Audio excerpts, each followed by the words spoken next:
Ladies and gentlemen, esteemed panelists and distinguished guests, assalamu alaikum, and a very warm welcome to all of you joining us from across the world for this important NGO CSW69 Parallel Event, organized by the Working Women Welfare Trust. We gather today with a shared commitment to address the urgent need for stronger protections for women and children in humanitarian crises. Across continents, armed conflicts and humanitarian disasters continue to devastate lives, and the most vulnerable, women and children, face the greatest risks. From displacement and gender-based violence to the loss of education and economic opportunities, the challenges they face are vast. Yet, the role of organizations, governmental, non-governmental, and international, has never been more crucial in safeguarding their rights, dignity, and futures. In today's session, we will explore key areas such as legal protections and policy frameworks to uphold the rights of women in conflict zones, health and psychological support for survivors of war and displacement, education and economic empowerment as tools for resilience and recovery, and the power of global partnerships in shaping meaningful interventions. As we engage in today's discussion, let us reaffirm our collective responsibility and commitment to action. By working together across borders, sectors, and disciplines, we can shape a future where women and children affected by crises can rebuild their lives with security, dignity, and hope. At the heart of today's event is the Working Women Welfare Trust, an organization deeply committed to empowering women through education, skill building, and advocacy. Since its inception in 2001, Working Women Welfare Trust has worked tirelessly to impart value-based knowledge, technical skills, and training to women, ensuring they develop both competence and character. Through policy advocacy, sensitization of key stakeholders, and engaging with civil society and media, Working Women Welfare Trust actively addresses the challenges faced by female workers, striving to improve working conditions and influencing effective legislation. Beyond advocacy, the organization has taken tangible steps towards poverty alleviation by initiating projects that create income-generating opportunities for underprivileged women. By hosting today's discussion, Working Women's Welfare Trust reaffirms its commitment to ensuring that women, especially those affected by humanitarian crises, have the tools, resources, and protections necessary to rebuild their lives with dignity. Now, I'd like to take a moment to acknowledge our esteemed panelists for today's webinar. We have Dr. Fouzia Alvi, the founder of Humanity Auxilium, Dua Hassan Yousef Hamid, who is a psychologist from Al-Azhar University in Gaza, Syed Muaz Shah, who is an Islamic law and human rights expert, Syeda Fatima Shah, who is a communication officer at International Committee of the Red Cross, Shamim who is a Hurriyat leader, Dr. Mohammad Zohair al-Harazeen, Assistant Professor of Business Administration at Palestinian Universities, Naveed Baig, who's a technopreneur and social activist, Dr. Kouser Firdous, Director of Women's Wellbeing Program at Rifa International University of Pakistan. We are honored to have such distinguished experts with us. Before we begin, I'd like to mention that we would love to accommodate everyone's questions. However, we do have time constraints. We encourage you to drop your questions in the chat box during the discussion. If we are unable to address your questions live, please feel free to reach out to us via email after the conference, and we will do our best to get back to you. Thank you for your participation, and I look forward to an enriching exchange of ideas. Now, to guide us through this important conversation, I am pleased to introduce our moderator, Rumaisa, who is a research associate at Working Women's Welfare Trust and a member of the International Trade Council. With her expertise and thoughtful approach, she will navigate today's discussion, ensuring a meaningful and engaging dialogue. Rumaisa, over to you. Thank you very much, Aisha, for these kind words and a brief introduction of Working Women Welfare Trust and what we do here. Today we are gathered here to discuss the role of organizations, what they do during a humanitarian crisis for women and children. This is our topic, and we are supported by international speakers of well-worthy efforts, and they're alhamdulillah experts of their field. This event is planned to address the critical issue pertaining to the problems and the challenges faced by women and children during a humanitarian crisis. And we'll be having two speakers from Gaza. They're living in Gaza, and we'll be having some social activists who are working in Gaza. And we'll be having one internationally known activist from Kashmir as well. And I would like to say a few words regarding the team, and I want to extend my gratitude to Madam Abdul Farheen, who is the chairperson Working Women Welfare Trust, and she supported us all very well. And she has been a beacon of light and a true inspiration for this event. And then I welcome my president, Working Women Welfare Trust, Ma'am Talat Fakar. And then I welcome my vice president, Ma'am Humaira Qureshi, and another vice president, Ma'am Rehana Afroz. And I also welcome my general secretary, Nighat Malik. And I can see so many distinguished guests here. And I'm really thankful to the background team working day and night to bring this successful event to you. And we are especially thankful to Dr. Faryal Ambreen. Dr. Faryal Ambreen is a director of Dawa Academy at Islamabad International University. And she helped us a lot with the translations. Two speakers are Arab. I'll like to extend some greetings to them as well. أهلا وسهلا بالمتحدثين الكرام والمشاكرين. نرحب بالسادة المتحدثين الكرام والمشاكرين ونتمنى لكم حضورا مثمرا وتجربة مفيدة. أهلا وسهلا دعاء, and أهلا وسهلا Dr. Zohair. And Alhamdulillah, we are joined by both of them from Gaza. Signal strength is going weak and disrupting. That's why we have the recorded message as well. And Alhamdulillah, we are joined with all the panelists. I see Dr. Fouzia Alvi here, who is my first speaker. She'll give away some opening remarks for this event and for this conference, why we are here and what we want to do and what we supposed to put forward to support the victims of violence in Gaza or in other places like Kashmir or in Ukraine or anywhere where the war is going on or a calamity like natural disaster or anything. The most vulnerable group is of women and children. Dr. Fouzia Alvi is the CEO of Humanity Auxilium, and she is running this organization, and she's helping women and children and supporting them in war-hit areas and in the conflict zones and in the areas where humanitarian crises are going on. And she is working in coordination with World Health Organization. She is also nominated for the Nobel Peace Prize and Paul Harris Fellow Award. Now, I think Dr. Fouzia Alvi, this floor is yours, and I pass the mic to you. And you were among the very valuable source of information. And so thank you so much. First of all, it's such an both an honor and responsibility to address you today on this topic that lies at the heart of human dignity and justice. And I just heard that we have a panelist from Gaza now, and what happened in the last 12 hours in Gaza, subhanallah. So currently our two teams are in Gaza, one in the north, doctors from USA, and one in Khan Yunis, in Nasser Hospital.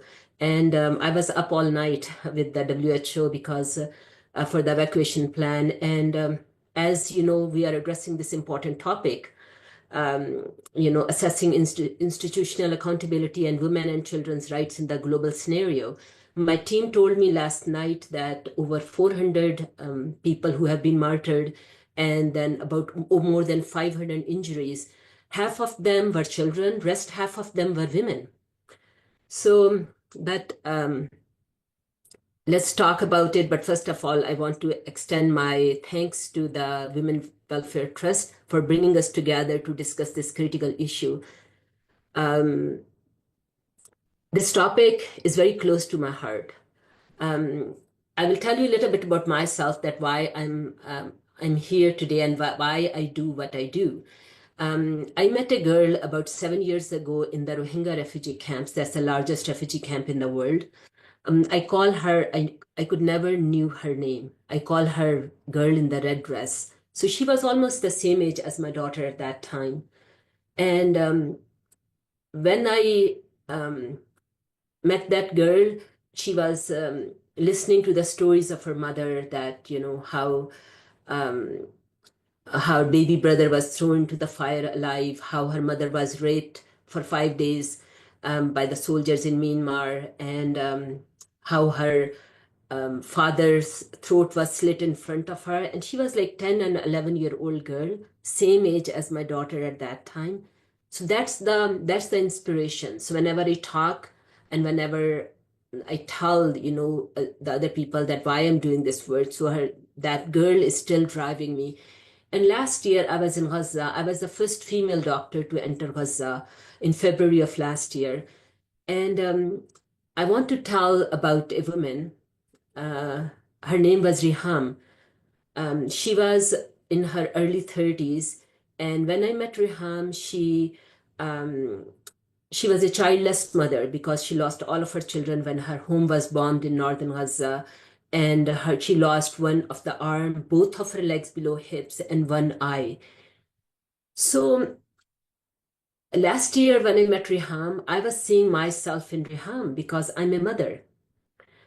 I did not have any words, what I say to Riham at that time. And I tell you that there's a lot of women like Riham in Gaza right now, that they have been going through for almost 2 years. In a world that is increasingly interconnected, the rights of women and children remain a barometer of our collective progress. Yes, despite significant advancement, millions of women and children continue to face systemic discrimination, violence, and neglect. So the question we all must ask ourselves, are our institutions, governmental, non-governmental, and international, truly accountable for safeguarding their rights? So what I'm seeing in Gaza in the past 2 years is such a stain on our collective humanity. So today I want to explore 3 key dimensions of this issue: the current global scenario, the role of institutions in upholding rights, and number 3 is the path forward, the strengthening accountability. In the current global scenario, globally, the women and children are among the most vulnerable populations. They face challenges such as gender-based violence, lack of access to education and healthcare, child labor, trafficking, and systemic inequality. According to UN reports, nearly 1 in 3 women worldwide has experienced physical or sexual violence, and 152 million children are engaged in child labor. These statistics, they are not just numbers. They represent lives, dreams, and futures that are being stifled. In conflict zone and humanitarian crisis, the situation is even more worse. Women and children are disproportionately affected, often bearing the brunt of displacement, exploitation, and trauma. Yet in many cases, the institutions meant to protect them fail to deliver on their promises. With recent cuts to US aid now, in the last 1 month, what we are seeing, I'm hearing horrible news coming out of poor countries, especially Sudan, war-torn countries, and African countries. And I have personally seen women in Gaza, how they are struggling. And with the cuts in the UNRWA, the UN agencies, cuts in the US aid, I don't know how those women are going to survive now. So number 2 is the role of institutions in upholding rights. Institutions, whether governments, NGOs, or international bodies, they have a moral and legal obligation to protect the rights of women and children. This responsibility is enshrined in the framework such as UN Convention on the Rights of Child and the Convention on Elimination of All Forms of Discrimination Against Women. However, the gap between the policies and practice remains stark. For instance, the accountability gaps. Many institutions lack robust mechanisms to monitor and enforce compliance with human rights standards. Resource constraints, underfunded programs and initiatives often fail to reach those who need them most. Now with US aid cuts, as I described earlier, is going to cost millions of women around the world. I should say billions, because millions was before all these cuts. And then cultural and structural barriers, deep-rooted patriarchal norms and systemic inequalities, they hinder progress, even in intentional efforts. So to truly uphold the rights of women and children, institutions must have beyond rhetoric and take concrete, measurable actions. This includes ensuring access to justice for survivors of violence and exploitation, investing in education, healthcare, and social protection system, promising gender equality and empowering women to participate in decision-making processes. And now we talk about, let's do why I'm talking about it, why we are gathered today. But we have to path forward. Now that's how to strengthen accountability. So accountability is the cornerstone of the progress. Without it, even the most well-crafted policies, they remain ineffective. So how do we strengthen institutional accountability? So the number one is data-driven approaches. We need reliable data to assess the impact of the policies and programs. Data allows us to identify gaps, measure progress, and hold institutions accountable for their commitments. And then is the transparency and reporting. Institutions must be transparent about their actions and outcomes. Regular reporting, independent audits, and public accountability mechanisms, they can help ensure that promises are kept. And number three is the empowering civil society. Civil society organizations play a crucial role in holding institutions accountable. By supporting grassroots movements and advocacy groups, we can amplify the voices of women and girls, women and children, and demand actions from those in power. And I'm so glad that today we have representatives from Gaza on this panel. Number four is international collaboration. And I'm so glad that all of us, we are talking from different parts of the world, and we are collaborating for this. Human rights are a global issue. Governments, NGOs, and international bodies must work together to share best practices, allocate resources, and create unified strategies to protect women and children worldwide. Number five is legal and policy reforms. Strong legal frameworks are essential for accountability. We must advocate for law that protect women and children from violence, exploitations, and discrimination, and ensure that these laws are enforced. But we are seeing in the last 2 years that we have made these bodies, the UN bodies, even WHO, but these institutions are crippled due to the politics. So how we can make our institutions powerful? In conclusion, I don't want to take too much time. The rights of women and children are not just a matter of justice, they are a matter of humanity. As we assess institutional accountability, let us remember that every policy, every program, and every action has the power to transform lives. Let us commit to holding ourselves and our institutions accountable. Let us work together to create a world where every woman, every child can live with dignity, safety, and opportunity. Thank you again for this platform, and thank you for all of your commitment to this vital cause. Together, we can build a future where the rights of women and children are not just protected, but celebrated. Thank you. Thank you very much, Dr. Fouzia Alvi, for your very valuable suggestions and priceless recommendations. And you truly call them crippled institutes. They are really crippled as it comes to places where Muslims are treated badly or violations. We just witnessed today a very serious violation of international law, of Geneva Convention, and of everything. But they are keeping silence. But they are staying in silence. And this is very much devastating.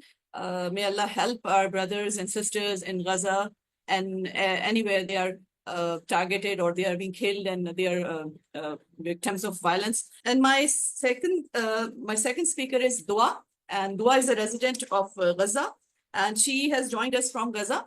And we will be doing this seminar and the webinar live. It will be going on live.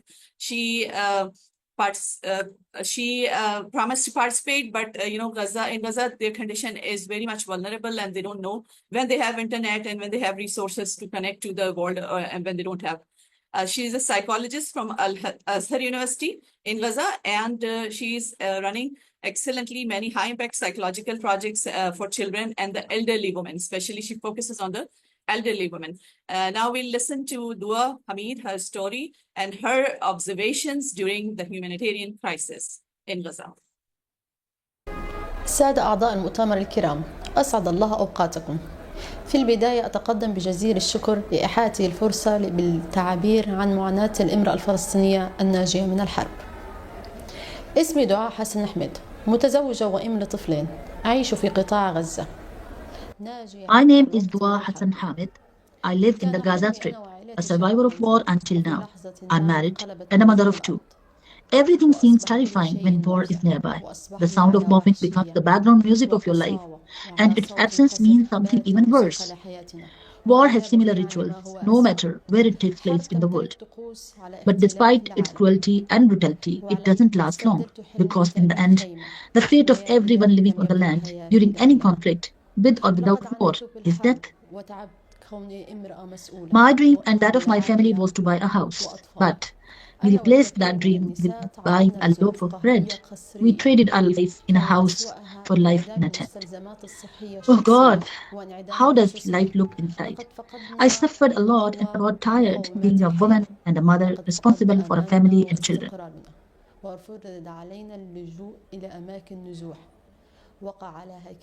Our lives became difficult with the absence and loss of the most basic necessities of life.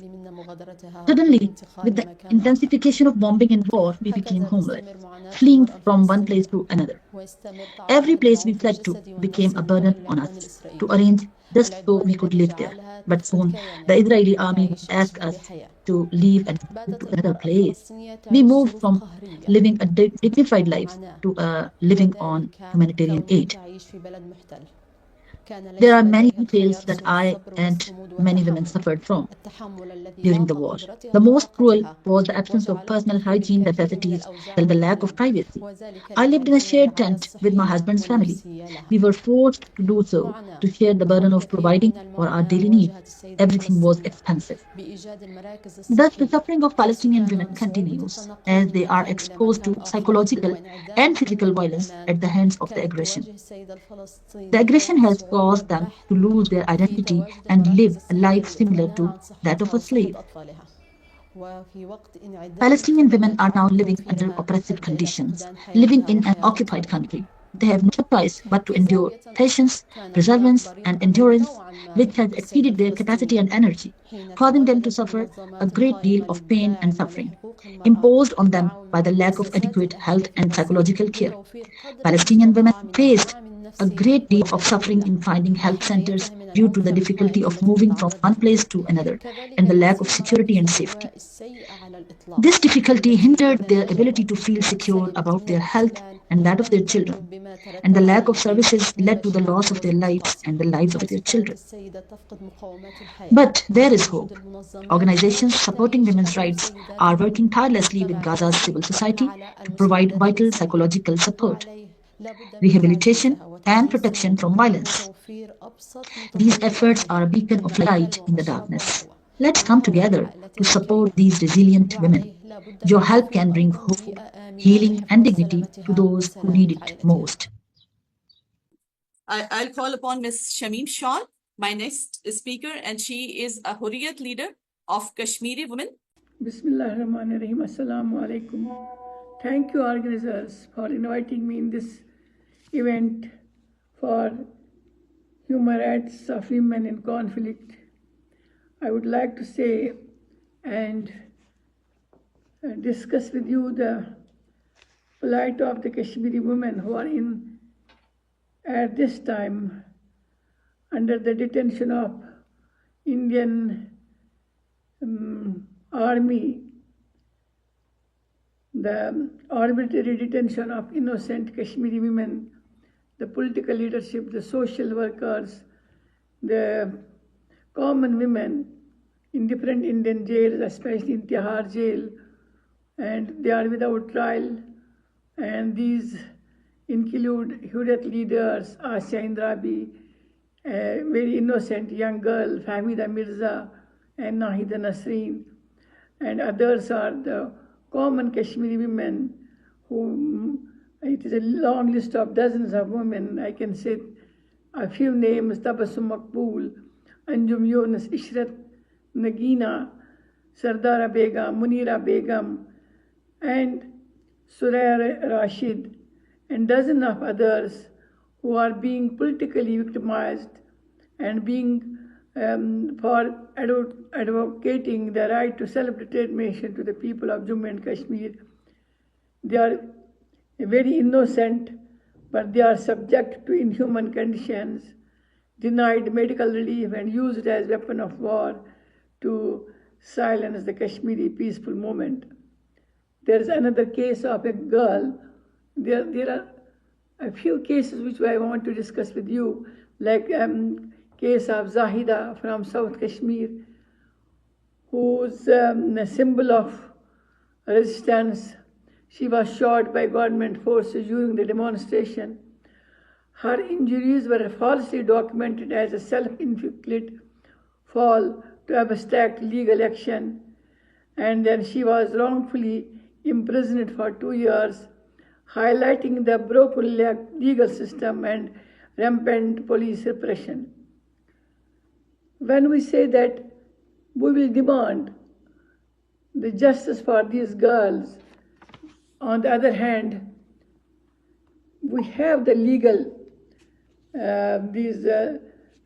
legal system, and there are strategies and programs for helping and improving the women who are in conflict.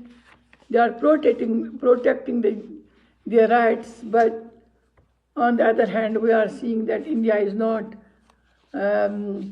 neither he is respecting the international laws, nor he is protecting the rights of the people of Jammu and Kashmir. Although it was in 1995 that United Nations Beijing Platform for Action states that, I quote, "Women have the right to the highest attainable standard of physical and mental health. The enjoyment of this right is vital to their life and well-being." And 187 countries have ratified the UN Convention on the Elimination of All Forms of Discrimination against women. Women in conflict zones remain at high risk for mental health conditions due to the violence, poverty, and other factors. However, there are programs and strategies that can help improve women's mental health. In 1999, women mental health leaders from Europe, Asia, Africa, North and South America, and Australia initiated a fact-find process to determine the psychological, cultural, and environmental factors most silent to women's mental health and mental illness. But due to the ongoing conflict in Indian occupied Jammu and Kashmir over the past 32 years, there has been a significant increase in psychiatric cases. Studies reveal that the condition and the ratio of depression in the region is more than 65.72%. The highest ratio is 67.67% among individuals aged 15 to 25 years, followed by 65 to 33% in those aged 26 to 35 years. The difference in this ratio of depression among male and females is substantial, with women experiencing much higher rates. Depression is particularly found in rural areas, 84.73, compared to urban areas, 15 to 26. Among rural women, the ratio reaches a startling 93.10% compared to 6.8 among men. Kashmiri women are particularly subject to high rates of mental health issues such as depression, anxiety, and post-traumatic stress disorder. The ongoing conflict in the region exposes them to significant trauma, violence, and social displacement, leading to a higher ratio of mental health concerns compared to men. Studies also consistently shows that we Kashmiri women suffer disproportionately from mental stress. Women experiences profound fear and insecurity, especially following the tragic event of Puran Poshpora and the arrest of prominent political and social activists such as Zamrud Habib, Asya Indrabi, Famila, and Nasreen. According to the Sabha Hussain, an Indian writer, she says, I quote, the women cannot sleep for months, they cannot change clothes or bath. Our next speaker is Syed Muaz Shah. He is an expert in human rights and Islamic law, legal consultant, qualified IMI mediator, and MCIRB arbitrator, and he works in NGO and development sector, and he's a startup lawyer, and he's a specialist in regulatory affairs, EdTech and ex-director, Center for Human Rights, Islamic Chamber of Commerce, and ICCD, University of London, Karachi, Sindh, Pakistan. The floor is yours, Syed Muaz Shah. Most of the victims of conflict are women and children. And that has been the case throughout. It's an unfortunate reality. I know a lot of us who have joined here are members from the Global South community. The majority of the conflicts are in the Global South, and in the Global South, the majority of those conflicts are in Muslim countries. That results in that. That could be internal civil wars, internal displacements, conflict between two nations, which results in almost about 60% of these victims, give or take, women and children in the Islamic world. And that's why this topic is very important for this. Now, we know about the conventions. We know Convention of the Rights of a Child. We know the international law, for example, the Convention Against Torture. These are actual conventions that are codified law that play a role, and then state parties are responsible. Of course, the members of the state parties, that, for example, the fighting forces, they'll be held responsible as per what the country is bound by. But what do international organizations have to cater to in these case scenarios? Aside from the treaties, which is something that some of the previous speakers have hinted to, there's something called international customary law. Now, these are fundamental principles that have stood the test of time. And these principles are governing us, even some references go back beyond the creation of the United Nations, that humanity has accepted and is a part of the process. Some of these are very important in the context of the protection of women and children. Everybody will be held responsible for these. So, for example, the principle of distinction. This principle is civilians, particularly women and children, must be distinguished from combatants and protected. So as international organizations who work in the field, they need to be responsible for the principle of distinction, that these individuals are combatants and these individuals are non-combatants. This is a very important point, that even if, like I said, warring parties are not signatories to treaties, they're still bound by these, and also international organizations operating in those areas. The prohibition to attack on civilian objects from schools, hospitals, and other civilian infrastructure. They must not be targeted or destroyed. And international organizations who are operating in these zones, they also are held responsible to that. I know some of the recent events in Gaza resulting in the bombing of schools and hospitals is a straight violation not only of international law, but international customary law, meaning if Israel didn't even sign those agreements in the first place, they still would be held responsible for the violation of that. We'll get to the part of where the aspect of violations are done and how that, in fact, we know a little bit, I should say, the ICC has made rulings and pursued cases against two individuals in Israel, and then Benjamin Netanyahu and Yoav Gallant, as a result of some of these crimes. So it's being picked up as it's not something that isn't. Those who have violated these principles are not only held up towards international law, but also international customary law. Another example is duty to prevent and respond to sexual violence.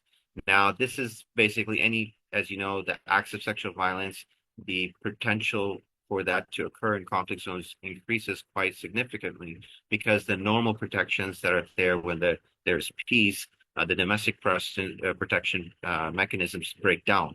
For example, the men are not available in the house because some may be part of the conflict, some may have gone off to take care of some elements, and the women and children are left vulnerable. And of course, many other reasons for that. So international organizations are at duty to prevent and respond to sexual violence. This means that if the international organizations do have some sort of minimum shield or protection mechanisms in place, they need to keep that in place and protect the women and children from warring parties. And by not, and we're going to talk a little bit about this, that the legal consequences for not doing this, or violating these, what can result in that. And one other example is, of course, the responsibility to protect, what we call R2P. This is, of course, a general umbrella rule that the World Summit in 2005, all the nations of the world came together. They made a call for this. And there was a, like I said, it's not codified into international treaties, but it is a commitment from the world that the responsibility to protect is a principle of international customary law. So it's a responsibility of international organizations on the ground to protect the civilians from harm. And that's something that when you're operating in those areas, the organizations will be held to account. Now, we talk about legal liability. What happens if these organizations don't adhere to these international customary laws? Well, there's obviously IHL violations, which are known as international humanitarian law violations. If the organizations fail to prevent or adequately respond to the violations, it may be held to account. And we'll talk about some of those example cases to give you context of that. Human rights violations. So human rights law violations, the organizations that neglect their duty to protect the human rights can also face legal action in international courts. And we'll talk a little bit, like I said, some of those case studies. Domestic court rulings. Now, this is also another thing that a lot of international organizations should be aware of. When operating in conflict zones, they also are subjecting themselves to the jurisdiction of local courts. So, for example, in the conflict is ongoing and international organizations partook or in some of those human rights violations, they can be held to account by the local body courts in those various jurisdictions. So some states have exercised these jurisdictions over international organizations when their action or inaction leads to harm. And we'll talk about one case like that in respect to Bosnia. Number 4, the accountability through international tribunals. Now, as we know that often after time, and I know this is a critique often at times that justice is not given in time, but justice is eventually given. Time eventually will lead to a scenario in which eventually those crimes and issues, even though they might be 5, 10, 15, 20 years later, be given proper justice. And often at times, a good example are these international tribunals that are set up to take care of those violations through those conflicts. Now, 3 case studies I want to point out about how international organizations were held to account due to violations for us to learn from. For example, the UN peacekeepers in the sexual exploitation case in Haiti and the Central African Republic. The United Nations had faced multiple allegations of failing to protect women and children from sexual exploitation by the peacekeepers. So the peacekeepers who were there, the UN peacekeepers, they were engaged in failing to protect women and children because they were being exploited by them. In Haiti, for example, it was emerged that UN personnel were involved in sexual abuse of minors. A similar scandal was also in the Central African Republic, where peacekeepers were accused of abusing displaced women and children. While the UN initially invoked immunity, now, usually because the United Nations has this broad immunity clause, growing international pressure has led to reforms in peacekeeping operations and calls for accountability under international customary law. And that's something that, regardless of your immunity, now, if the United Nations, so forget about, the smaller organizations, we're talking about the United Nations itself, its immunity is being challenged based on international customary law, that if these type of violations occur, should never have occurred by the very people who are supposed to provide those protections, then their immunity should be withdrawn on those circumstances. And there's a call for that. Another second case example is the Srebrenica massacre in 1995, where the UN failure to protect. Now, during the Bosnian conflict, there were numerous scenarios, but the Srebrenica massacre was the most infamous scenario, which basically the UN had declared Srebrenica a safe zone. However, when the Bosnian Serb forces attacked, the Dutch UN peacekeepers failed to intervene, which led to the massacre of 8,000 Bosnian men and boys. In 2019, the Dutch Supreme Court ruled that the Netherlands bore partial liability for the deaths, setting a precedent for holding international organizations and their host countries accountable under customary law. So now the Dutch court in 2019 held them accountable, partial liability for withdrawing. Even though they were part of the UN force, the Dutch government, in which those Dutch peacekeepers eventually were members of because they were on UN tour duty, they have to actually face that liability as a result of that. So this goes to show us how domestic courts have also played a role in targeting international organizations who are not doing their part. Third and last case would be the Oxfam scandal in Haiti in 2010 earthquake. This is a non-UN organization. Oxfam is a very famous international organization, INGO. They were caught implicated in a scandal involving sexual exploitation of local women and minors by their aid workers. Although Oxfam is not a state actor, Oxfam faced severe reputational damage and legal scrutiny under human rights law. This case demonstrated that non-state entities engaged in humanitarian work could also be held to account for international customary law protections. And hence, these cases illustrate to us that international customary law is something that is on the ground, expected of international organizations, that they will be held legally liable. Even the clause of immunity is now being challenged for the UN based on these experiences. So this is something that we have to look at. The second issue that I wanted to speak about, and I'll go through this much more briefly, is the ethical responsibility of organizations to leverage culture, religion, and native values in protecting women and children in conflict zones. Now, all we know that wherever operational-wise international organizations are in conflict zones, there is religious sentiments, their cultural values, their native normative values there. The ethical engagement with these local traditions often enhances the work and the capacity building and the deliverables. For example, if an international organization is trying to deliver aid to help women and children in a particular area, utilizing local religious leaders to help assist in that example would then further enhance the impact of their work. It becomes ethical responsibility for them to engage in that sort of activity. And that's actually important. So these are things that, for example, traditional conflict resolution mechanisms is another aspect. So, for example, we have jirgas in South Asia, or the Gaka courts in Rwanda. They can be adapted to address gender-based violence and child protection issues. Issues that, often at times, if you go in as an organization trying to bring some external model, may not be able to fit or function as well. Religious institutions as guardians of rights, religious texts and teachings often, be they in Islamic or Christian or wherever the context may involve, they often teach about safeguarding and the sanctity of the protection of women and children. Utilizing and leveraging those teachings are actually very important in collaborating with faith leaders to be able to create that. Religious spaces like mosques, church, and temples are often utilized as shelters of safe spaces. We know that throughout the example of human history, where often in conflicts, these places, the churches, the mosques, there are places where both warring parties have sometimes a little bit of respect, and that these places can be places of shelter to provide aid to women and children.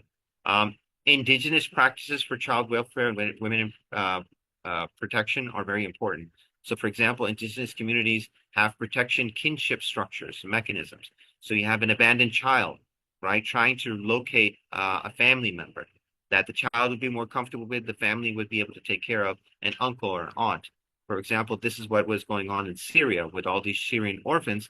They were trying to locate distant family members, a cousin or something, and that created targeted interventions to help assist those women and children in those case scenarios.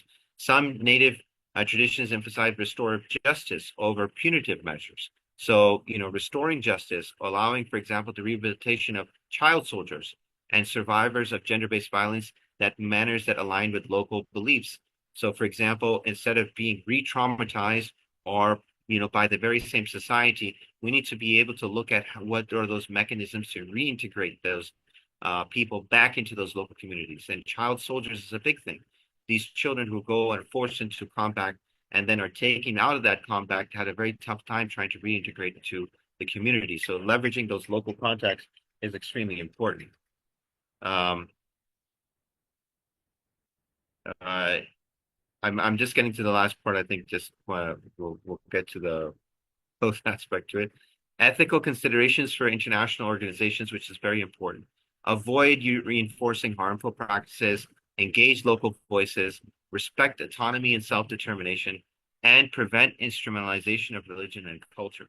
Now, some case studies, just to give you an example, the role of Islamic scholars in countering Boko Haram's gender-based violence. In Nigeria, the imams were used and fatwas were given condemning the group's use of forced marriages and child soldiers. This assisted in combating some of those issues that popped up as a result of that.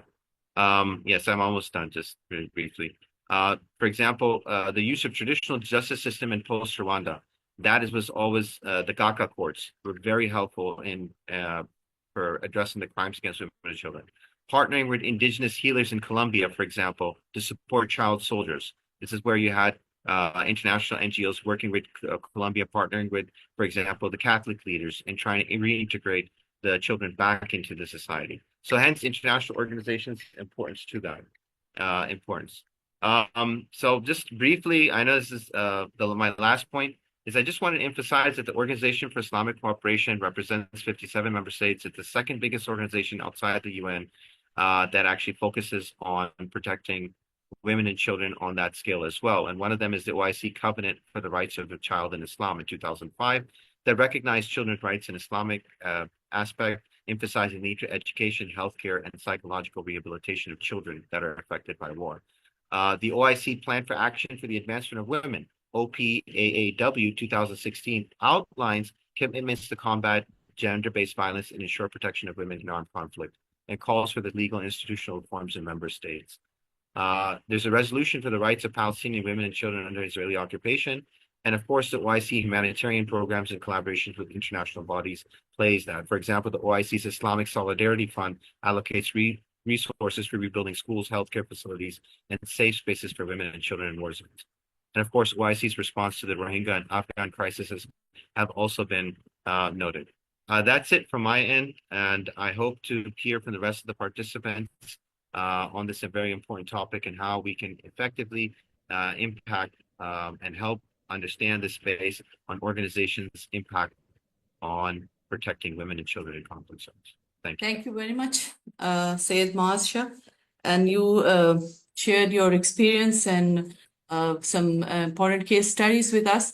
And we are really delightful and we're very thankful to you. Now, my next speaker is Dr. Zohair Al-Harazeen from Gaza. He's living in Gaza. And Dr. Mohammad Zohair Al-Harazeen درجة دكتورة في فلسفة العلوم الإدارية والمالية مسار إدارة الأعمال. He is a PhD in philosophy of administrative and financial sciences, business administration, and he is an assistant professor in Gaza University. And he has worked for numerous international and local organizations concerned with the rights of women, children, and marginalized groups, and the most affected conflict zones he worked in. Now, we are really happy to have you here today, Dr. Mohammad Zohair Al-Harazeen. Ahlan wa sahla. Ya akhi Kareem. Assalamu alaikum. Dr. Mohammad Zohair. السيدات والسادة أعضاء المؤتمر الكرام، أسعد الله أوقاتكم. إنه لمن دواعي سروري أن أتحدث إليكم اليوم ناقلا لحجم المأساة والمعاناة التي خلفتها الحرب على قطاع غزة، وذلك من قلب مدينة غزة، وخصوصا فئتي النساء والأطفال. فمنذ بداية الحرب في 7 أكتوبر لعام 2023 عمد الاحتلال استهداف كل ما هو فلسطيني بغض النظر عن التصنيفات الإنسانية، سواء كان ذلك من خلال القصف المباشر أو التهجير القسري والمجازر الجماعية واستهداف مناحي الحياة اليومية للفلسطينيين. Ladies and gentlemen, esteemed members of the conference, may Allah subhanahu wa ta'ala bless you with good time. It is a pleasure to be able to speak to you today, conveying the magnitude of the tragedy and suffering caused by the genocide on the Gaza Strip in the heart of Gaza City, particularly for women and children. Since the beginning of the war on October 7, Israel has intentionally targeted every Palestinian, disregarding all humanitarian considerations, whether through direct bombing, forced displacement, genocide, or the targeting of daily life aspects for Palestinians. These practices have had a tremendous impact on women, children, and other marginalized groups. They bore the biggest brunt of the latest genocide in Gaza, with over 20,000 women and children recorded as martyred, with an additional 6,000 plus of them still missing. This is aside from the thousands directly injured from the intensive bombing. These statistics show that the effects of the genocide have disproportionately impacted women and children in the following aspects. Number 1. Targeting societal structures, resulting in a large number of widows and orphans. This has forced women and children into new social roles of supporting their families and providing food and necessities in the face of scarcity. Furthermore, they are subjected to hard labor that is not suited to their physical or psychological capacities, such as cutting wood for cooking or standing in long lines for water, not to mention the high risks to their lives to secure a livelihood. Number 2. The authorities of occupation have forced thousands of women, girls, and children to undergo compulsory displacement, walking long distances of tens of kilometers amidst heavy fire. This has forced them to assume new roles in addition to women losing their personal space and privacy during displacement, where social and familial boundaries were largely erased. Number 3. They have endured intense pressure in various ways, such as women having to wear their hijabs at all times, minimizing their food and drink intake to avoid using public toilets and standing in queues in front of the eyes of strangers. Number 4. There has been a lack of sanitary supplies for women, such as sanitary pads, prompting some to take pills to stop their menstrual cycle. This has negatively impacted their health and caused physical pain. Number 5. Pregnant women have endured incredibly difficult conditions, giving birth without anesthesia, medical care, or sterilization. They had no facilities for their personal needs or health conditions and could not bathe or take care of their personal hygiene or that of their newborns. In such circumstances, international organizations concerned with protecting children and women, along with women's and children's rights organizations, continue their work, providing a lifeline, even if minimally and at the bare minimum. An analysis by UN Women shows that 83% of the women's organizations surveyed in Gaza are still operating, even partially, and they are primarily focusing on emergency response. These organizations provide humanitarian aid, including psychological support, legal advice, financial assistance, women's sanitary kits, and sharing stories of women's experience. They also document the impact of the war and address urgent needs like food, water, mattresses, and hygiene products. However, in reality, the aid provided is only a small fraction of what is needed. For children, these organizations have sought to meet the minimum needs, such as providing food, medicine, and clothing, in addition to supporting projects that offer psychological support for children, including organizing open days and implementing psychosocial support based on specific methodologies. This is aimed at modifying children's behavior and enabling them to receive their right to education by supporting educational spaces and attempting to combine play with learning to ensure children continue their education. The support of organizations concerned with the rights of children and women in Palestine is crucial without sufficient support and funding. Without the advocacy efforts of these organizations, the voices of many women and children in Gaza will not be heard. After the war in Gaza, the lack of care, women and children face a complex future marked by health and psychological challenges. It is expected that levels of stress and depression will increase with a severe shortage of medical care and a rise in injuries. The war may also affect women's opportunities for work and education, requiring efforts to rebuild the economy and strengthen social networks. Children and women need immediate medical care and psychological support programs to help them cope with the effects of the war and improve their quality of life, with a focus on strengthening the rights of women and children and combating sexual violence.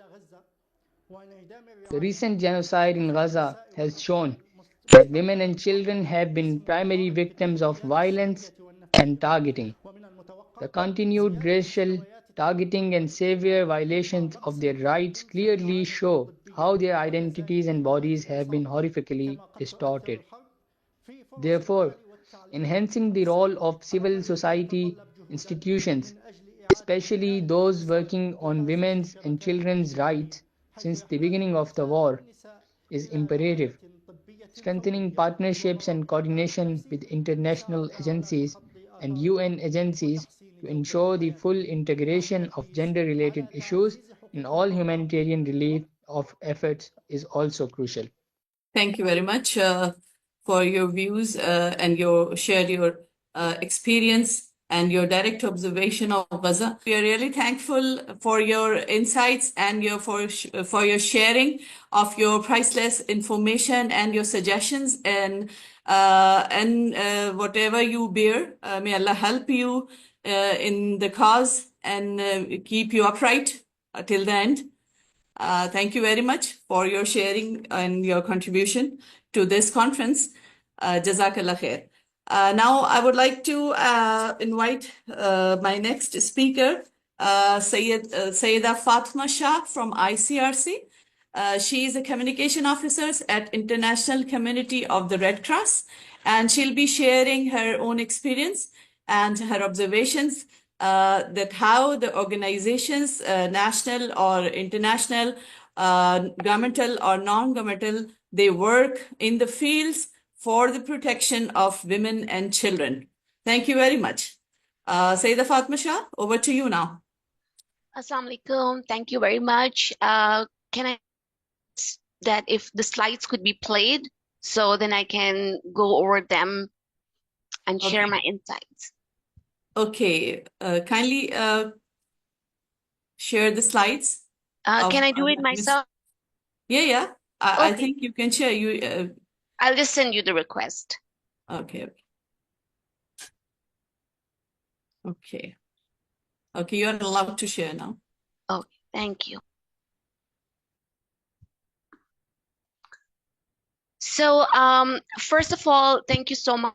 And I'm just going to start by, first of all, actually summarizing that what kind of organization ICRC is and what kind of work it is doing. And then after that, towards the end, I am going to quickly give you an overview of my own opinion. So without any further ado, I would like to say that ICRC is basically an international organization. It was established in 1863, so it's a very old organization. Its exclusively humanitarian mission is to protect the lives and dignity of victims of armed conflict and other situations of violence. Having said that, in front of you is the mandate of that organization. So it is an international organization which is independent, neutral, and impartial. Towards the end, I will reflect briefly that when we say independent, neutral, and impartial, that comes with a lot of responsibilities. And how much organizations are upholding those principles is something that is questionable. But with this ICRC being the independent and neutral organization, also promotes international humanitarian law. It tries to strengthen it and ensure respect for it. The other thing is that what does actually IHL, international humanitarian law, mean?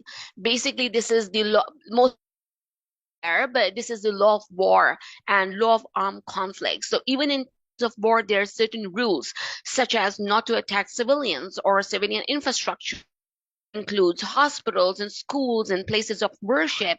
But we do see that there are a lot of violations of IHL that are occurring in today's world. Then we have the 7 fundamental principles for the ICRC, which includes humanity, impartiality, neutrality, independence, voluntary service, unity, and universality. ICRC firmly upholds these principles and bases support on them. Now that we have briefly touched on that, what kind of organization ICRC glance through few of the department it operates in. Its work is not limited to these alone, but given the time constraint, I would just like to skim through them. We have already spoken about IHL, that it's the International Humanitarian. Such ICRC is working closely with policy parliamentarians, judiciary, and civil society to promote and to strengthen it and to ensure that, like, even in war, there are rules that must be followed. Women, children are not to be targeted. They are not the target. And even the men who are not carrying weapons and who are not participating in the war are not the target. But we see a lot of violations of IHL, and ICRC is working with the it's trying to advocate for that, why it should be, the IHL should be integrated in the domestic laws. Moving forward, we have the healthcare intervention. So we know that whenever there are wars or humanitarian crises, health emergencies do occur. And as such, ICRC provides healthcare to the victims. It also offers It tries to build capacity, for example, in weapon wounded war surgery, mass casualty response, in addition to providing medicines, consumable infrastructure support. It attends to of women and children because ICRC and all the other humanitarian organizations are accountable to affected population that necessitates the most vulnerable and the most susceptible. But how much are they successful is really complicated in the current dynamics that we are living in this world. We physical rehabilitation programs. So in times of conflicts and wars, we are all aware that losing limbs and being disabled is a big possibility. And ICRC tries to provide access to the artificial limbs, physiotherapy, supportive devices. Along with that, it also tries to promote microeconomic initiatives and vocational trainings and capacity building. And we have other programs. I'll just try to be as quick as possible. That other programs include risk awareness and safer behavior. So we know that sometimes the unexploded ordnance and the remnants of war do not explode instantly, and later on they causing life-threatening injuries and even deaths. And women and children are really susceptible. For example, in remote areas where women are working on the farms or tending livestock, or children who are in the fields can be targeted even if the conflict is over. The consequences are devastating and grave.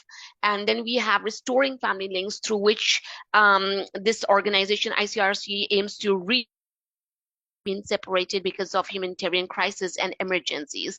And the end, we have sexual violence. Unfortunately, sexual violence remains prevalent and widespread in many armed conflicts around the world, with grave and devastating consequences for victims, especially women and children. Those include boys both. While it is not inevitable consequence, impunity that, like we see in today's world, has increased the risk of much more. And then there's the problem of underreporting, stigma and shame associated with it. So ICRC tries to address this in a multidisciplinary and holistic manner by keeping the victims at the center fed by providing medical care or mental health support or economic health or community protection. It is also pertinent and imperative to mention that prohibited under the international humanitarian law, and ICRC mandates is mandated to promote it, but it still is one of the grave realities of the world that we live. We have access to education and economic security, very self-explanatory, and mental health and psychosocial support. You this very brief overview of the organization, because there's much more thought and work that goes into it. I would like to end up with some of personal opinions that unless and until, whether local, international, whoever they are, unless we are accountable to affected population, and especially the most vulnerable, invisible, susceptible, which includes women and children, which are often hard to reach in certain cases, because in certain scenarios, the most visible community members are the one that the organization is communicating with. So it is imperative to reach the most population and be accountable in order to protect women and children. It is absolutely important. Then it is extremely important that all organizations adhere to the international humanitarian law. So that is another thing. And shifting from aid to long-term empowerment is also essential. There's this principle that do no harm. So often organizations usually trying to trying to do good, end up doing lesser good, and inflicting harm is another very astonishing issue. So when organizations say that we are impartial and neutral, it comes responsibility, and it is incumbent on those organizations to protect women, protect children, to protect the most vulnerable, and it comes with a great deal of responsibility. So thank you so much, and I would be happy to in the end if there are any. Thank you very much, Fatima Shah. And we are delightful that you concluded your speech in time. And people are here, they're putting questions in the dialogue box, and they want to know what are the contributions of ICRC in Gaza. But we'll take the answers in the end because the speakers are waiting. I have to introduce my next speaker.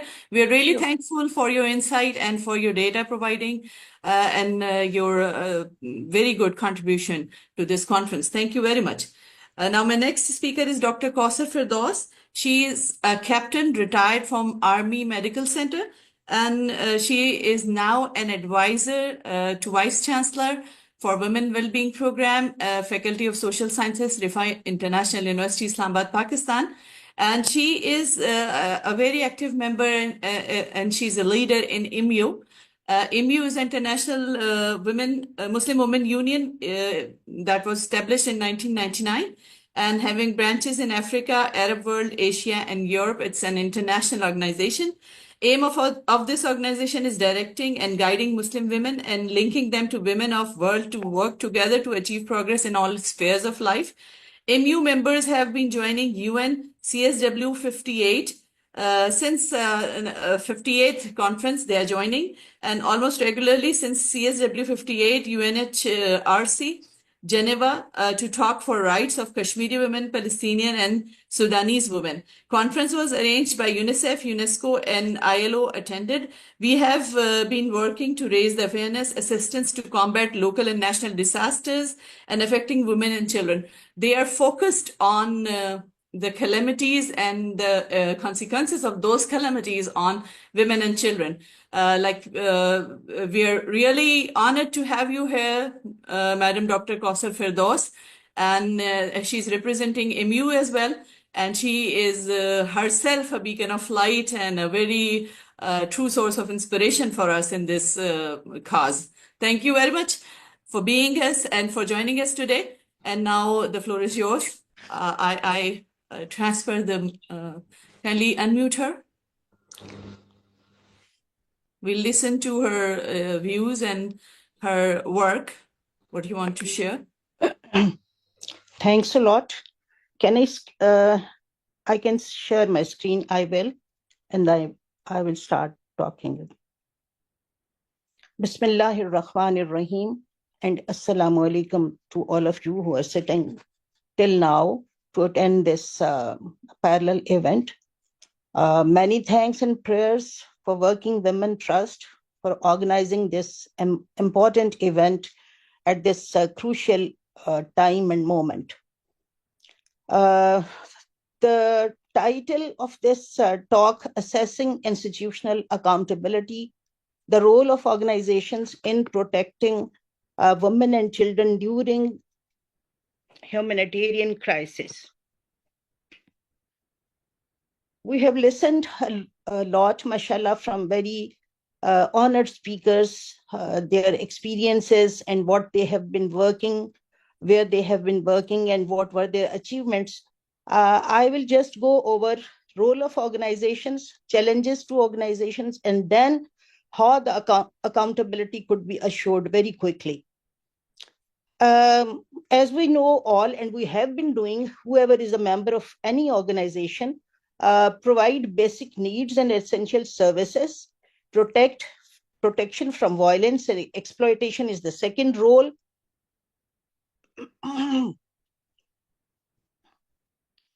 It takes a little time to change my slide. Oh. And you all know other aspects of roles which the organizations are playing.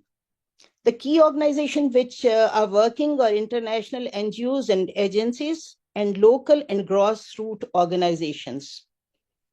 Global war zones, as we know, are the Middle East and North Africa, Yemen, Palestine, Syria, Europe. In Europe, we have Ukraine, and Africa, where we have Ethiopia and Sudan, and in Asia, we have Myanmar and Kashmir. Challenges faced by organizations in these war zones are, first is the security risks and access constraints. They have to strengthen security protocols, negotiate humanitarian corridors, and remote assistance. Second is the funding shortfalls. Funding comes, but it happens that when it is utilized, there should be diversifying funding sources and advocacy campaign should go on. Third is the gender-specific challenges. We have to meet this by gender-sensitive programs and community engagements. Fourth is legal and political barriers, and solution is legal advocacy, neutral stance of the organization, and transparent reporting. Then fifth one is staff well-being and burnout. For this, we should take care of mental health support and work on rotation policies. Coordination communication gaps exist, and these are overcome by collaborative platforms, information sharing, and community inclusion. The last part is assessing institutional accountability. First step is to define accountability frameworks. What is to be assessed and what framework is to be used. Second is evaluate governance and leadership. There must be some board oversight, decision-making, transparency. Then third is analyze transparency and reporting system. Major is financial accountability and operational transparency. Fourth is monitor compliance and ethical standards. Legal compliance, the law of the country or wherever we are working, any organization is working, and then ethical conduct of the worker matters a lot. Then fifth is a stakeholder engagement and responsiveness. They must be involved, stakeholders, and there should be feedback mechanisms. And sixth is measure impact and outcomes. it should be effectively measured, and it should be sustained. Then accountability tools and standards. There should be internal audit, external audits, and scorecards. And then continuous improvement and learning. Corrective action plans should be there, and institutional learning should be used. For all the steps, we should design indicators to measure these, and then we can work in a better way to mitigate the disaster and sufferings of women and children. Thank you.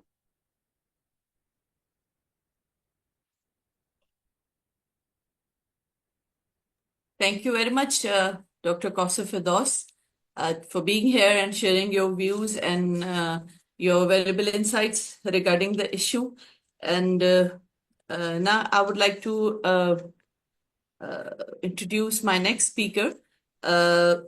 Naveed Baig. He's a technopreneur and social activist, and he's CEO of Al Khidmat Karachi, and he'll be sharing his views on the issue of protecting women and children during a humanitarian crisis.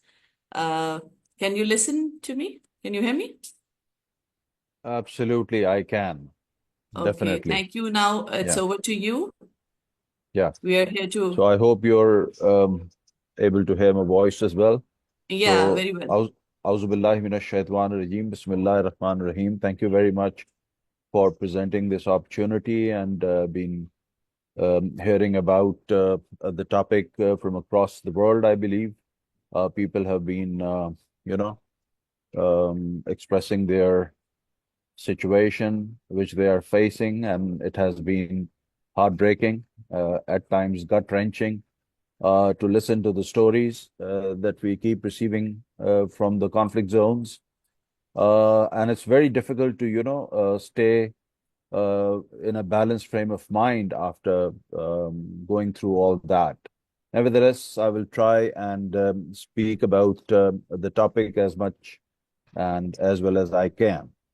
So we are talking here about humanitarian crisis and the impact of women and children on these crises, through these crises, and the institutional accountability. Well, let me tell you that the international organizations like the United Nations itself and other peacekeeping organizations have tremendously failed to enforce a peace.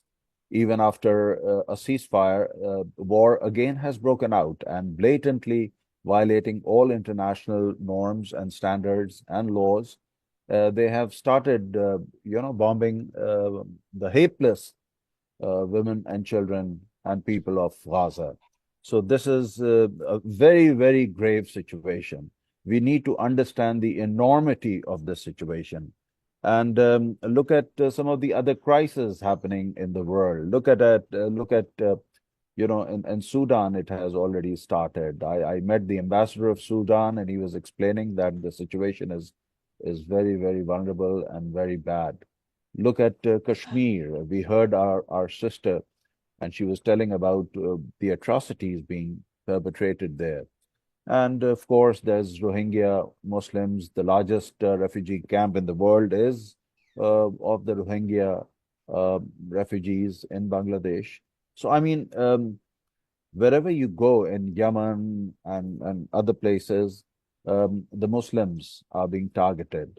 So it is time for institutional wake up to, and I would not keep blaming these institutions and organizations meant for enforcing peace in the world, but also look at some of our own organizations within the Muslim world. How powerful and impactful have they been? So one of the areas in which we need to focus on together as the Ummah is perhaps our own organizations. We need to strengthen them. We need to strengthen our voice, and we need to be, heard around the world. We need to speak up, and when you speak up, people do hear. You cannot be ignored so easily. So I think if there is a conflict zone, if there is atrocities being committed in any one place, people from the other place should stand up and raise their voice. This is one of the measures for mitigating the risks of the conflict zones. And then, if you try to have a look at it, there are man-made crises such as the one in Gaza. This is a man-made crisis. But then there are natural disasters as well happening. And women and children are quite vulnerable during these crises. Look at the 2022 floods in Pakistan. And there was, massive destruction during the floods. Women and children. I will just give you one piece of stat or data point to consider how serious this was. I mean, people had to move out of their homes into tented villages, temporary tented villages, thousands and hundreds of thousands of them. And there were like 35,000 pregnant women who gave birth to children in these tented villages, tented facilities.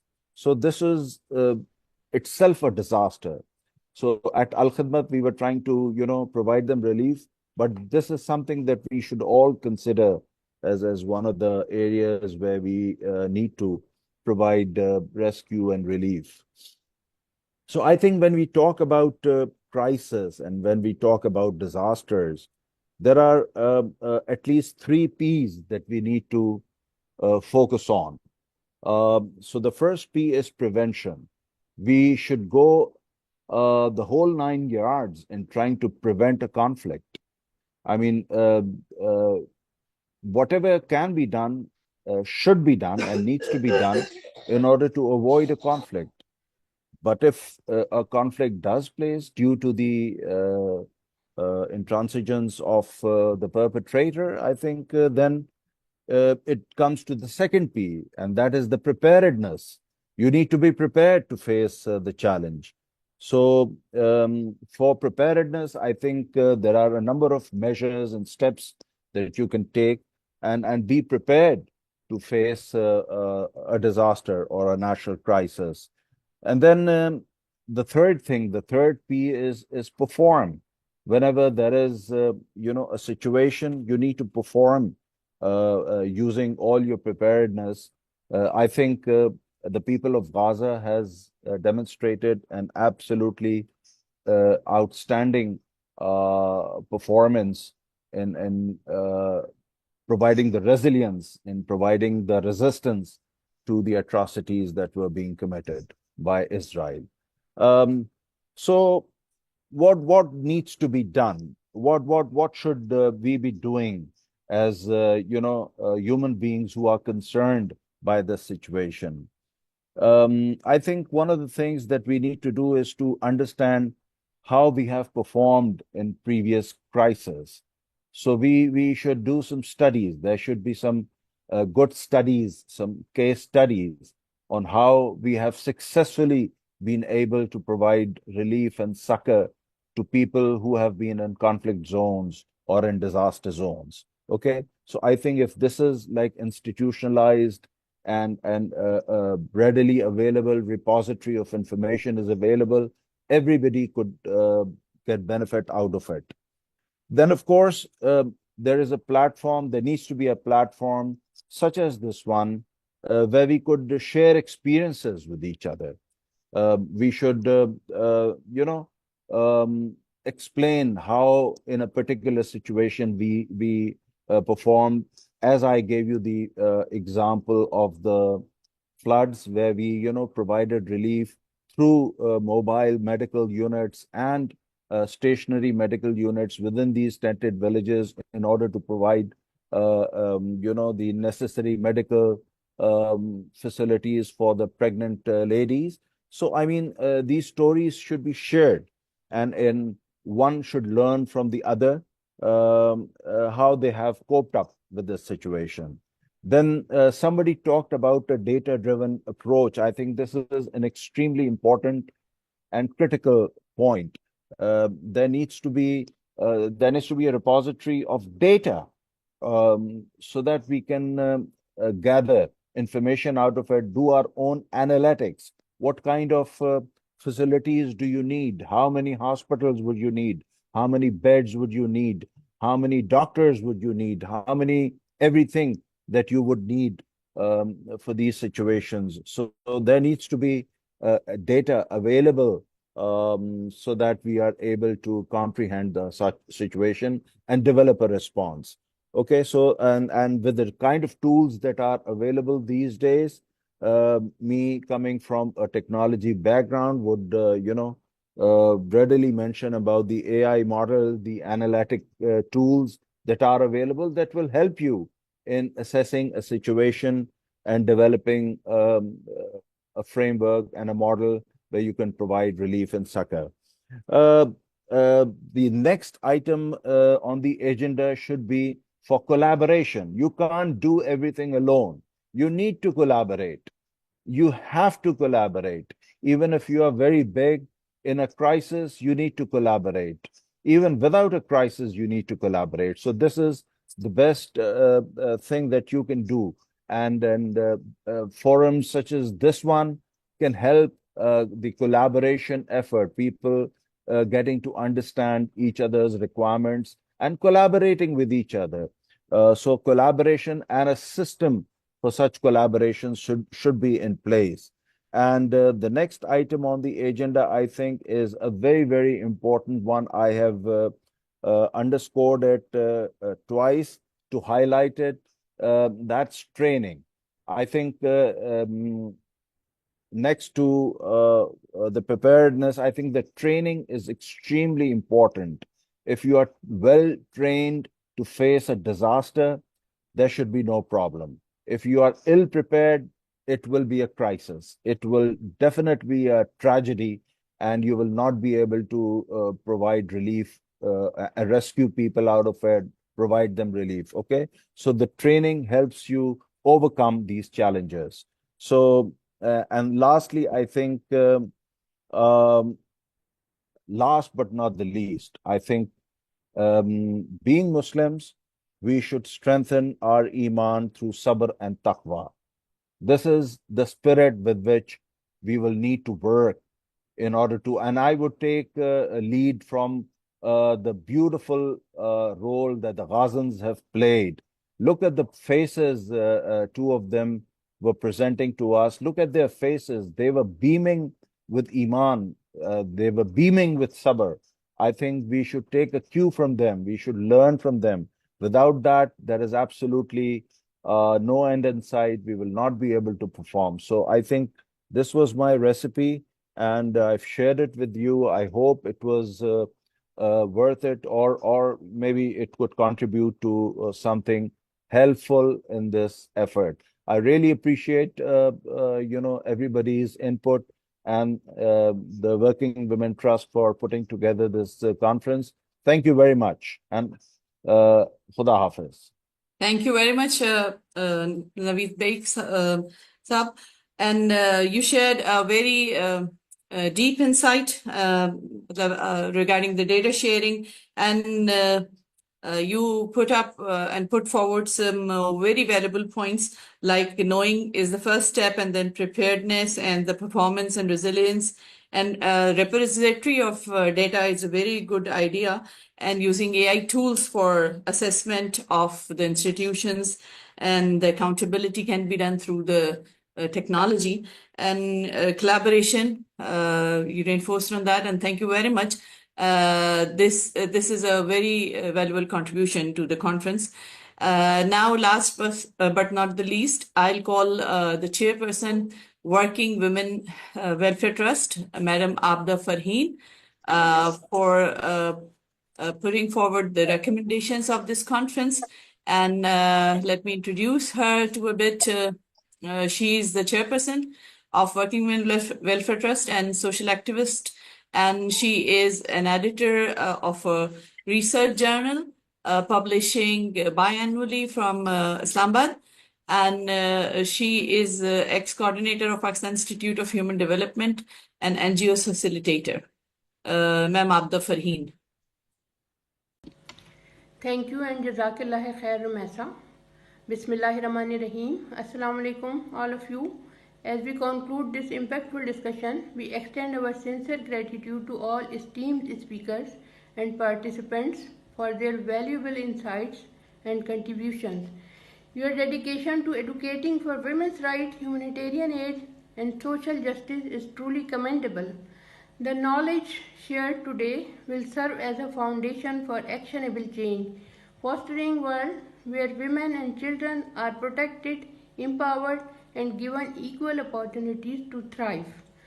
Working women encourage you to take these discussions forward in your respective field, continue supporting collaborative efforts, and be voice for the voiceless. Now we are going to today is very sad day because our 400 brother and sister got shahada. 400. These recommendation from this webinar. Number 1, women and children must be safeguarded from all forms of violence, exploitation, and abuse, including sexual violence, trafficking, and forced recruitment. All parties in conflict must uphold the Geneva Convention, ensuring that civilians, especially women and children, are never targeted. Number 2, establishing safe corridor is essential to facilitate unhindered humanitarian aid, including access to food, water, shelter, and medical assistance. Dedicated safe zones must be created for displaced women and children, ensuring protection from military threats. Organizations must prioritize educational and vocational programs to empower women affected by crisis. Strengthening skill building initiatives will ensure long-term resilience and independence. Next, policy making and intervention strategies must be informed by qualitative and quantitative data from reliable sources. A structured approach to assessing the impact of humanitarian efforts will enhance their effectiveness. Number 5, governments, NGOs, and international bodies must develop policies that enhance the rights, rehabilitation, and protection of women and children affected by humanitarian crises. Policies focus on legal accountability, trauma recovery, and long-term socio-economic support. 6.1 Organizations must strengthen partnership and joint initiative, maximize resources, improve humanitarian response, and build sustainable solutions. There is a need for public awareness campaigns to educate communities, stakeholders, and policymakers on the struggle faced by women in humanitarian crises. Media advocacy groups and educational institutions must collaborate, amplify voice, and drive action. Thank you again for your time, commitment, and passion for creating a more just and human world. Jazakallah khair. We are really delighted to hear your voice, and these recommendations would do a great deal for the victims of violence, and especially for women and children suffering from humanitarian crisis around the world. And now I deliver this mic to Ms. Aisha for the formal closing of the session. Thank you very much to all of you. Thank you, Rumesa. As we wrap up today's webinar, I want to extend my heartfelt gratitude to our esteemed panelists for their invaluable insights and expertise. Your voices have shed light on the crucial role organizations play and need to play in protecting and empowering women and children during humanitarian crises. A special thank you to our wonderful moderator, Rumesa, our chairperson, Abda Farheen, and the team at Working Women Welfare Trust, our technical support team for making today's webinar possible, and to all of you, our engaged audience, for your participation, thoughtful questions, and commitment to this cause. While our time today comes to an end, our collective efforts must continue. We encourage you to take the insights shared today and translate them into action, whether through advocacy, collaboration, or simply spreading awareness. If you have any lingering questions or would like to stay connected, please feel free to reach out via email at www.trust@yahoo.com, www.trust@yahoo.com. I would like to conclude the event with the dua. سبحانك اللهم وبحمدك أشهد أن لا إله إلا أنت أستغفرك وأتوب إليك. Glory is to you, O Allah, and praise is to you. I bear witness that there is none worthy of worship but you. I seek your forgiveness and repent to you. Thank you once again for being a part of this event. We appreciate your time and commitment, and we look forward to continuing this important work together. Thank you and goodbye.